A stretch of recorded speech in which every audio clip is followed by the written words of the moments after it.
तो आज हम एक नई सीरीज़ स्टार्ट करें जिसमें NT-NET PYQs हैं जून 2012 से लेकर कॉमर्स सब्जेक्ट के। तो इसके अंदर जो आपकी पेपर 2 है पहले हम डिस्कस करेंगे, क्योंकि पहले आपके 3 पेपर्स आते थे, paper 1, paper 2 and your paper 3। Paper 2 और पेपर 3 जो होते थे वो सब्जेक्ट रिलेटेड होते थे। तो हम एक एक करके इसको क्वेश्चंस को सॉल्व करेंगे। The first question is which of the following denote the structural changes in the Indian economy. देखो, इंडियन इकोनॉमी की अगर हम बात करें, इंडियन इकोनॉमी में पहले के कंपैरेटिव अगर हम बात करें, पहले लोग एग्रीकल्चर पे ज़्यादा डिपेंडेंट होते थे। आज के टाइम पे एज़ कम्पेयर जो कंपैरिजन है अगर, वो कम हो चुके हैं। अभी भी डिपेंडेंट ज़्यादा है, लेकिन जो रेशियो थी पहले के टाइम में बहुत ज़्यादा होते थे, अब के टाइम पे कंपैरेटिवली थोड़े से कम होते हैं। तो इसके अंदर है primary sector contribution has gone down. Obvious सी बात है, ये आपका बिल्कुल सही पॉइंट है। फिर है service sector contribution has gone up. अब आजकल लोग सर्विसेज पे ज़्यादा डिपेंडेंट होते हैं। और सेकेंडरी सेक्टर जो आपका मैन्युफैक्चरिंग सेक्टर है, उसमें कोई भी ज़्यादा चेंज नहीं आया है, माइन्यूट सा चेंज आया है। तो इसका जो आंसर हो जाएगा वो हो जाएगा D, all of the above. फिर है broad money can be sensitize through. जो आपकी ये एक बात है, जो पेपर क्वेश्चन 1 to लेकर 17 तक है, उसकी डिटेल्ड एक एक कंसेप्ट की वीडियो हमने बनाई हुई है, आप उसको भी जाके देख सकते हैं। सेकंड है broad money can be sensitize through. देखो, अगर हम ब्रॉड मनी की बात करें तो इसके अंदर आपका एक CRR आता है, जिसे हम आपका कौन डिसाइड करता है, RBI। SLR होता है statutory liquidity ratio, repo rate, और ये तीनों ही होते हैं जो आपके क्या है, ब्रॉड मनी को सेंसिटाइज का मतलब ऊपर नीचे करते हैं, चेंजेस लाते हैं। तो इसका आंसर भी है all of the above. Third है which of the following is not an element of legal environment. देखो, आप नॉर्मली सी बात करो, आपने आपकी अपनी यूनिट भी देखी होगी, यूनिट 9। तो यूनिट 9 के अंदर आपके सारे एक्ट्स आते हैं। क्वेश्चन देखो, which is not of the legal environment. तो उसके अंदर अगर हम बात करें, इंडियन कॉन्ट्रैक्ट एक्ट भी आता है, पार्टनरशिप एक्ट आप समझ सकते हो, एक पार्टनरशिप आपने अकाउंटेंसी में पढ़ा था, वो भी एक लॉफुल एग्रीमेंट होता है जब सारे मिलके बनाते हैं, जो उसके पार्टनर्स होते हैं। एक होता है नेगोशिएबल इंस्ट्रूमेंट। तो ये तीनों जो हैं आपके लीगल एनवायरनमेंट के पार्ट है, whereas your act of parliament in Lok Sabha is not the part of legal environment. तो जो इसका आंसर हो जाएगा वो हो जाएगा ई। नेक्स्ट है out of the following which of the 4 dimension of human development index. देखो, अगर human development index, human development का मतलब क्या होता है कि ह्यूमंस की डेवलपमेंट, ठीक है, ह्यूमंस की development in the form of उनकी लिटरेसी लेवल आप कह सकते हो, ठीक है। तो इन शॉर्ट अगर आप इसमें लगाओ 4 डायमेंशन, एक आपका स्टैंडर्ड ऑफ लिविंग आएगा, यानी फोर्थ पॉइंट आपका किस में है, एक सिर्फ और सिर्फ आपके बी पार्ट में है, ठीक है। तो इसका जो करेक्ट आंसर आ गया आपका हो गया बी, ठीक है। बाकी इसके लाइफ एक्सपेक्टेंसी हो गई, ये ह्यूमन डेवलपमेंट की तो बात हो रही है। सेकेंड हो गया लिटरेसी लेवल, ऑब्वियसली पढ़ाई की चीज़ें तो आपसे पूछी जाती हैं, वो चीज़ स्टैंडर्ड ऑफ लिविंग। और फिर है आपका 7th इकोनॉमिक एंटाइटलमेंट। तो इसका जो आंसर बैठ गया वो बैठ गया B. Public enterprise is also defined as, आपको पता है पब्लिक एंटरप्राइजेस कौन सी होती है, जो कौन सी होती है जिसमें आपके गवर्नमेंट कह लो या पब्लिक अथॉरिटीज़ का काम होता है। An obligation run by joint efforts of centre and state government नहीं। फिर है B point, an organization which caters to the need of relating to public utilities. फिर है C point, an organization in which capital is invested by the public. D है an organization owned and manage by public authority for defined set of public purposes. तो इसका जो answer बैठ जाएगा वो भी बैठ जाएगा D. Match list 1 with list 2 and select the correct answer. पहले है फर्स्ट पॉइंट है आपका मेजरमेंट ऑफ इनकम, सेकेंड है रिकॉग्निशन ऑफ एक्सपेंस, थर्ड है बेसिस ऑफ रियलाइजेशन, फोर्थ है आइडेंटिफिकेशन ऑफ रेवेन्यू।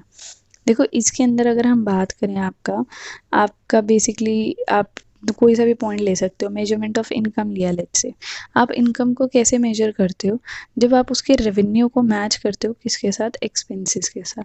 तो इनकम कैसे मेजर होगी, जब आपकी यानी आपकी कमाई कितनी होगी, जितना आप रेवेन्यू अर्न कर रहे हो माइनस उसके एक्सपेंसेस को। तो फर्स्ट का तो बैठ गया सी, तो सी और डी बैठ रहे हैं इसमें से, उसके बाद एलिमिनेट करते हैं इसके अंदर।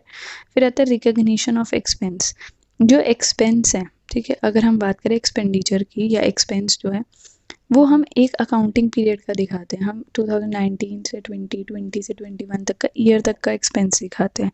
तो आपका जो है सेकेंड का बैठ गया डी, तो ये तो दोनों, ये भी दोनों में ही है। फिर आता है बेसिस ऑफ रियलाइजेशन। देखो फिर है आपका थर्ड पॉइंट इसके अंदर, बेसिस ऑफ रियलाइजेशन। हम रियलाइजेशन का अकॉर्डिंगली, और फोर्थ है आइडेंटिफिकेशन ऑफ रेवेन्यू। तो इसके अंदर अगर हम करें फोर्थ का जो है आइडेंटिफिकेशन ऑफ रेवेन्यू, वो आता है accrues to the equity of the owners. और जो थर्ड है बेसिस ऑफ रियलाइजेशन, वो होता है आपका रिकग्निशन ऑफ रेवेन्यू। तो इसका जो आंसर बैठ गया वो आपका क्या बैठ गया, डी। ठीक है, तो इसका आंसर आपका बैठ गया डी, इसमें सारे ये मैच हो रहे हैं। थोड़ा सा हल्का सा ये कंफ्यूजिंग सा आप कह सकते हो, बट इसका आंसर जो एनटी नेट ने दिया था वो दिया था डी। फिर आता है कंसिडर द फॉलोइंग। आप इसके अंदर आप अपनी बैलेंस शीट देख सकते हो। बैलेंस शीट में consider the following item, debenture, prepaid rent, interest accrued, bank overdraft, which of the following are current liabilities. पहला क्वेश्चन ये, करंट लायबिलिटीज क्या होती हैं, जो within a 1 year repay हो जाती हैं। ऑब्लिगेशंस होती हैं जो हमारी रीपे हो जाती है विद इन अ ईयर। अब अगर बात करें इसके अंदर नॉर्मली डिबेंचर्स की, तो लॉन्ग टर्म डिबेंचर्स होते हैं ये। ठीक है, डिबेंचर्स अगर मेंशन नहीं है तो ये लॉन्ग टर्म है, तो यानी आपकी क्या है, करंट लायबिलिटी तो नहीं है, नॉन करंट लायबिलिटी। या आप इन्हें अपने शेयर कैपिटल में भी दिखा सकते हो। फिर आता है प्रीपेड रेंट। प्रीपेड रेंट तो ऑब्वियसली आपकी एसेट होती है, तो उससे फर्स्ट और सेकंड तो है ही नहीं किसी भी हालत में। तो आप देखो आपका ये भी एलिमिनेट हो गया, फर्स्ट सेकंड ये भी एलिमिनेट, सेकंड है ये भी एलिमिनेट, सेकंड है ये भी एलिमिनेट। तो आपका जो बैठ गया आंसर बैठ गया फोर्थ। एक ही ऑप्शन से प्रीपेड रेंट से ही आपका इसके अंदर बैठ रहा है सेकंड, इसमें भी है, इसमें भी है और इसमें भी, तो वो तो हमारा हो ही नहीं सकता। क्यों? क्योंकि वो एक एसेट होती है। बैठ गया fourth answer. Conversion cost is the sum of, conversion cost की अगर हम बात करें, कन्वर्जन कॉस्ट क्या होती है, जिसके अंदर हम क्या है, रॉ मटेरियल को कन्वर्ट करने की कॉस्ट देखते हैं। जैसे कि अगर आप बात करो एक रॉ मटेरियल, उसको कन्वर्ट करने की फिनिश प्रोडक्ट में, तो ये सारी जो बैठती है ये आपकी बैठती है क्या, कन्वर्जन कॉस्ट।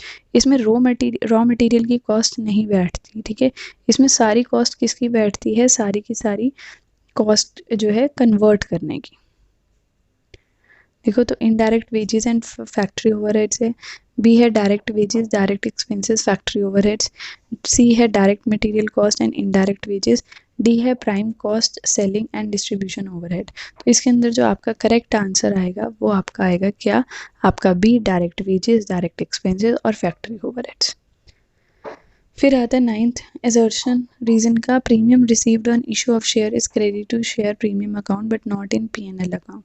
देखो ये बात बिल्कुल सही है, जो प्रीमियम जो आपको रिसीव होता है वो क्या है, आप क्रेडिट करते हो किसमें, शेयर प्रीमियम अकाउंट में। आप एंट्रीज में भी करते होगे जर्नल, जो आप 12th क्लास में करते थे, हम उसे पीएनएल अकाउंट में नहीं करते थे। फिर है रीज़न इसका इन्होंने क्या दिया, since share premium is not a trading profit it is not distributed to shareholders. तो ये बात भी बिल्कुल सही है, बट अगर हम बात करें इसके आंसर की, तो आंसर है वही, दोनों ही क्या है, एक्सप्लेनेशन करेक्ट दे रहे हैं एक दूसरे की, यानी जो रीज़न है वो असर्शन की करेक्ट रीजनिंग दे रहा है। देखो ये वाला जो आपको टॉपिक है प्रीमियम वाला, वो मोस्ट इम्पॉर्टेंट है कि प्रीमियम एक तो यही है, और एक साथ में ये भी आ जाता है कि प्रीमियम कैसे कैसे यूज़ हो सकता है। ठीक है, तो ये चीज़ आपको याद रखनी है, इंपॉर्टेंट क्वेश्चन है। फिर आता है कंसिडर द फॉलोइंग। अगर हम बात करें, फर्स्ट है basic defensive, interval ratio, quick ratio, super quick ratio. फिर है क्विक रेशियो, अरेंज ऐसे हमने करनी है इन डिसेंडिंग ऑर्डर। देखो इसके अंदर अगर हम बात करें, सबसे बड़ी जो आती है वो आती है करंट रेशियो। तो सेकंड आपका ए में ही है, तो आपका क्या हो जाएगा, आंसर क्या हो जाएगा, ए सेकंड है। फिर आपकी फोर्थ क्विक रेशियो है, फिर सुपर क्विक, फिर उसके बाद बेसिक डिफेंसिव, इंटरवल रेशियो। ये क्वेश्चन मैंने आपको ऑलरेडी, मैं आपको बता रही हूँ, मैं 1 to 17 क्वेश्चन एक एक वीडियो में करा चुकी हूँ। आपको अगर ब्राइटर क्लैरिफिकेशन चाहिए इन 17 क्वेश्चन की, तो आप वो वीडियोज़ देख सकते हैं। Normally demand curve slopes downward. ठीक है, जो नॉर्मली डिमांड कर्व होता है वो क्या होता है, डाउनवर्ड होता है। तो इसका जो करेक्ट आंसर आ गया वो आपका बी बैठ गया। क्वेश्चन है, which of the following refers to the perfect competition. इनमें से कौन से जो परफेक्ट कॉम्पिटिशन के बारे में बताता है। First, there are restriction on buyer and seller. अगर याद हो तो परफेक्ट कॉम्पिटिशन में कोई भी रिस्ट्रिक्शंस नहीं होती बायर्स और सेलर्स को लेके। तो इन शॉर्ट आपका जो फर्स्ट पॉइंट है वो गलत है, तो इससे ये भी एलिमिनेट हो गया, ये भी एलिमिनेट, और क्या ये भी। तो आंसर आपका फर्स्ट पॉइंट से ही बी बैठ गया, क्या, only B, only second and third. इसका जो आंसर हो जाएगा वो है आपका बी। 13 क्वेश्चन है, total utility will be maximum when the marginal utility to price of respective products are equal. तो इसके अंदर यही है, जब आपकी यूटिलिटी कब सेटिस्फाई होगी, जब आपकी मार्जिनल यूटिलिटी जो आपके प्राइस के इक्वल, जो अगर हम बात करें रिस्पेक्टिव इक्वल्स होती हैं। Deviation from this situations leads to reduction in maximum utility. तो ऑब्वियस सी बात है, अगर आप इस मैक्सिमम पे होते हो, अगर आप हल्का सा भी ऊपर नीचे गए तो उससे आपकी यूटिलिटी जो है वो आपकी एक तरह से कह सकते हैं मैक्सिमम यूटिलिटी में रिडक्शन हो जाएगी। तो दोनों ही आपके ए और आर करेक्ट है। 14th क्वेश्चन देखते हैं, सर्वाइवल के लिए अगर हम बात करें ROI मैच द फॉलोइंग है, ROI ग्रोथ इनोवेशन। अब अगर हम बात करें इसके सर्वाइवल के लिए rate of return growth innovation की, तो इनको we have to match with economic objective, natural urge, business purpose और फिर आपका है प्राइमरी ऑब्जेक्टिव। इनको आपको मैच करना है। देखो अगर हम सर्वाइवल की बात करें, सर्वाइवल का आपका क्या होता है, बेसिकली प्राइमरी ऑब्जेक्टिव होता है। तो फर्स्ट का जो आपका बैठ रहा है वो बैठ रहा है डी, यानी सर्वाइवल का अगर हम बात करें तो डी का आपका क्या बैठता है फर्स्ट। तो इसमें ऑपोजिट दिए हुए थे, तो डी का आपका फर्स्ट, एक तो आपका ए में बैठता था और एक आपका बी में। सी की बात करें, आपका बिजनेस पर्पस की अगर हम बात करें तो वो आपका बैठता है इनोवेशन। बिजनेस पर्पस क्यों, इनोवेशन क्यों बैठती है, क्योंकि बिजनेस का बेसिकली काम क्या होता है, इनोवेट करना, नई चीज़ें लाना। तो ये सारा कुछ, तो इससे आपका फोर्थ पॉइंट बैठ रही है। तो ये आपका इसका अकॉर्डिंगली आंसर जो बैठ जाएगा वो बैठ जाएगा ए। फिर consider the Sweezy oligopoly models, Sweezy kink, demand curve model, Neumann and game theory model, Cournot's duopoly model और फिर Baumol sales maximization model. Arrange हमने इसे क्या करना है सीक्वेंस में। तो इसको मैंने ईयर्स ऑलरेडी इसकी जो इंडिविजुअल वीडियो बनाई हुई है उसमें ईयर्स के साथ बताया। तो इसका आंसर बैठता है सी। पहले आपका कॉर्नल्स डुपोली मॉडल आया, फिर आपका स्वीजी किन डिमांड कब आया, फिर आपका अकॉर्डिंगली न्यूमैन वाला आया और फिर आपका बाउमल सेल्स मैक्सिमाइजेशन आया। तो इसका बैठता है answer C. Which of the following is not restrictive, देखो इसमें है नॉट रिस्ट्रिक्टिव। इसका अगर हम बात करें, इसमें सारे के सारे क्या हैं, ये प्रोबेबिलिटी सैम्पलिंग के मेथड्स हैं, ठीक है। इसके अंदर अगर हम बात करें, कोई भी ऐसा नहीं होता जिसके अंदर आपकी रिस्ट्रिक्शन, मतलब कौन सा ऐसा होता है जिसके अंदर कोई भी रिस्ट्रिक्शन नहीं होती, वो आपको होता है सिंपल रैंडम सैम्पलिंग मेथड। तो जो इसका आंसर बैठ जाएगा वो बैठ जाएगा B. Classification of respondent on the basis of gender, अगर हम बात करें इसमें NOIS होते हैं आपका नॉमिनल, ओरिजिनल, ऑर्डिनल, इंटरवल और रेशो। NOIR फुल फॉर्म क्या निमोनिक्स होता है, ये आप याद कर सकते हो। नॉमिनल में अगर हम बात करें सिर्फ क्या होती है, क्लासिफिकेशन होती है, सिर्फ आपसे मेल फीमेल जैसे अगर हम बात करें वो पूछा जाता है, ऐसी चीज़ें आपसे पूछी जाती है जिसका क्या होता है, आपका क्या क्लासिफिकेशन होती है, सिर्फ नेम के बारे में बात करी जाती है, वो होता है आपका नॉमिनल स्केल। तो इसके हिसाब से आपका जो आंसर बैठ जाएगा वो बैठ जाएगा बी। अब आता है 18th का, Karl Pearson coefficient of correlation between two variables. देखो कार्ल पियर्सन एक मेथड था आपके कोरिलेशन को निकालने का। इसकी कुछ प्रॉपर्टीज़ थी, पहले वो प्रॉपर्टीज़ कर लेते हैं, फिर आपको आंसर ऑब्वियसली पता चल जाएगा। प्रॉपर्टीज़ में आपका बहुत क्वेश्चंस बनते हैं। सबसे पहला क्वेश्चन क्या बनता है, इसकी जो वैल्यू है वो प्लस से लेकर -1 तक की रेंज में रहती है। अगर आर पॉजिटिव है तो आपका क्या है, परफेक्ट पॉजिटिव, और आर नेगेटिव है तो आपका परफेक्ट नेगेटिव। 0 है तो कोई कोरिलेशन नहीं है। कोरिलेशन का मतलब होता है रिलेशन, आपस में तालमेल आप कह सकते हो वर्ड। और अगर आर जो है 0.7 से 99 तक तो high degree of correlation, R 0.5 से लेकर +0.6 है तो मॉडरेट डिग्री ऑफ कोरिलेशन। तो अगर ये माइनस में हो जाएगा यहाँ पे तो मॉडरेट नेगेटिव, अगर आपको यहाँ -0.7 और -0.99 है तो ये high degree of negative correlation. और अगर पॉजिटिव है, कोई साइन मेंशन नहीं है, तो वो आप पॉजिटिव लिखोगे, ठीक है। ये आपसे पूछा जा सकता है तो आपको ये याद करना पड़ेगा। सबसे पहले इसकी रेंज होती है प्लस से लेकर -1 के बीच में होती है। 0 है आर तो कोई कोरिलेशन नहीं है, R1 है तो परफेक्ट पॉजिटिव है, R-1 है तो परफेक्ट नेगेटिव है, R0 पॉइंट से लेकर 999 तक है तो हाई डिग्री आता है, ठीक है। अगर नेगेटिव है तो नेगेटिव कोरिलेशन, अगर पॉजिटिव है तो पॉजिटिव कोरिलेशन। R जो है 0.5 से लेकर 0.699 तक है तो मॉडरेट डिग्री ऑफ कोरिलेशन। फिर आता है when R is less than तो there is low degree of correlation. Value of correlation वही +1 से लेकर -1 तक। इसमें सबसे इंपॉर्टेंट पॉइंट है आपका 9th पॉइंट क्या, is independent of choice of both origin and scale, यानी इसमें क्या है, प्लस माइनस कर दो कुछ या मल्टीप्लाई डिवाइड कर दो, इसमें कोरिलेशन में कोई फर्क नहीं पड़ता। The correlation coefficient is a pure number. It is independent of the units of measurement. तो ये है कि इसमें कोई फ़र्क नहीं है, वही चीज़ है। फिर इसके अंदर मेन क्या पढ़ना था, यहाँ पे फॉर्मूला की अगर हम बात करें, कार्ल पियर्सन का जो फॉर्मूला होता है वो क्या होता था,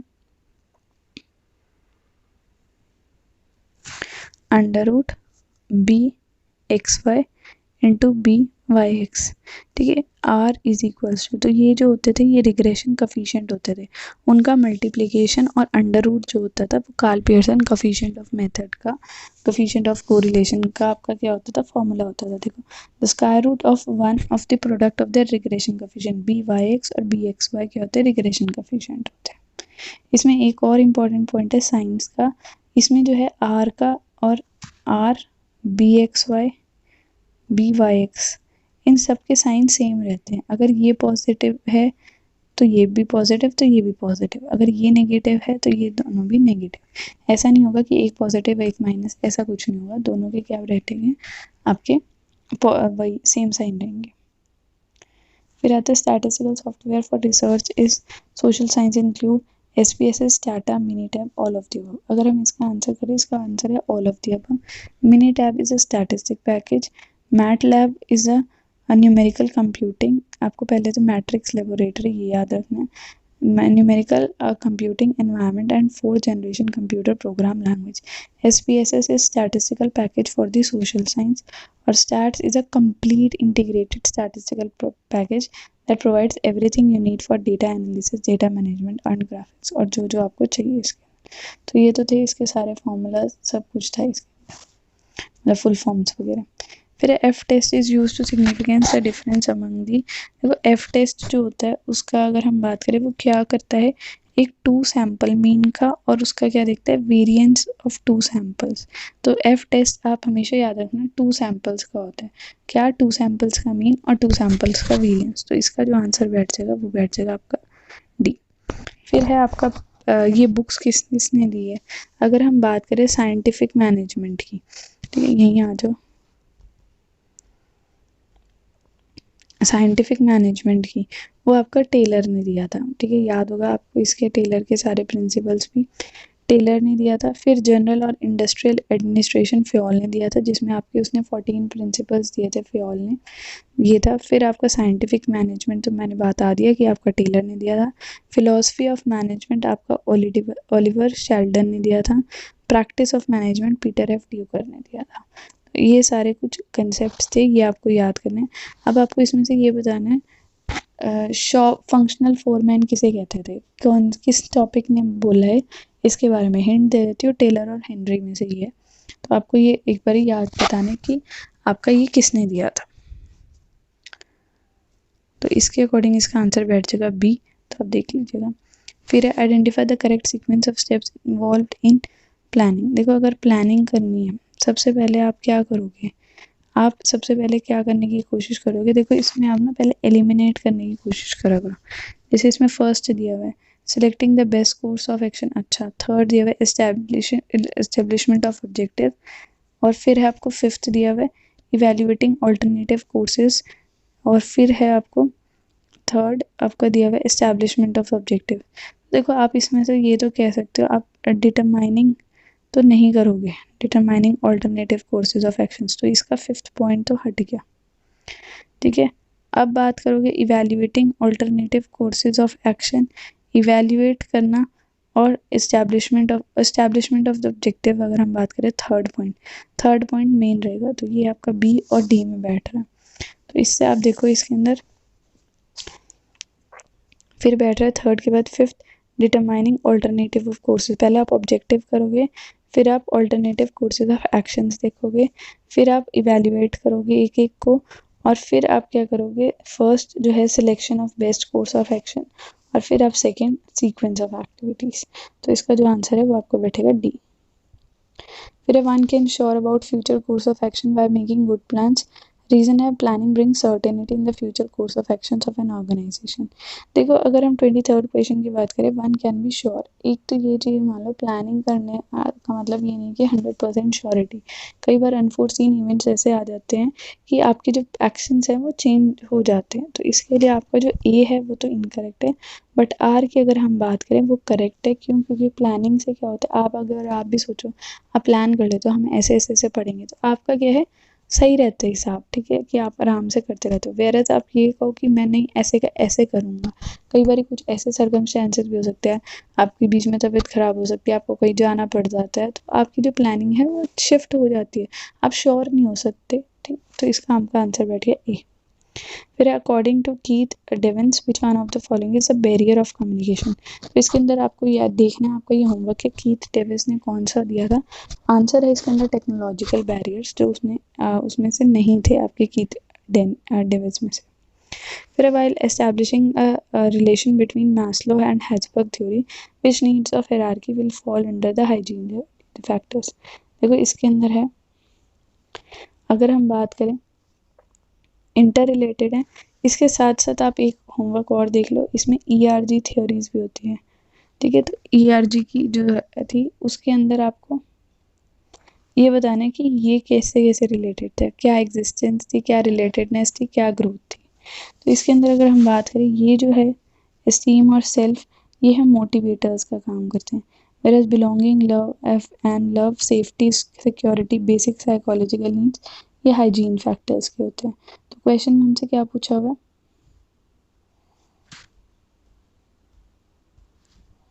क्वेश्चन में पूछा हुआ while establishing relation between Maslow which needs of theory will fall under the hygiene factors। Hygiene के अंदर अगर हमारे आते हैं सबसे पहले साइकोलॉजिकल, सेफ्टी और बिलोंगिंगनेस, तो ये आ गया सोशल, सेफ्टी और psychological needs, basic psychological needs. तो ये है आपका 25 क्वेश्चंस जो हमने करे हैं आपके PYQs 2012 के। नेक्स्ट वीडियो में हम जो इसके पेपर 2 के नेक्स्ट 25 क्वेश्चंस हैं उन्हें कवर करेंगे।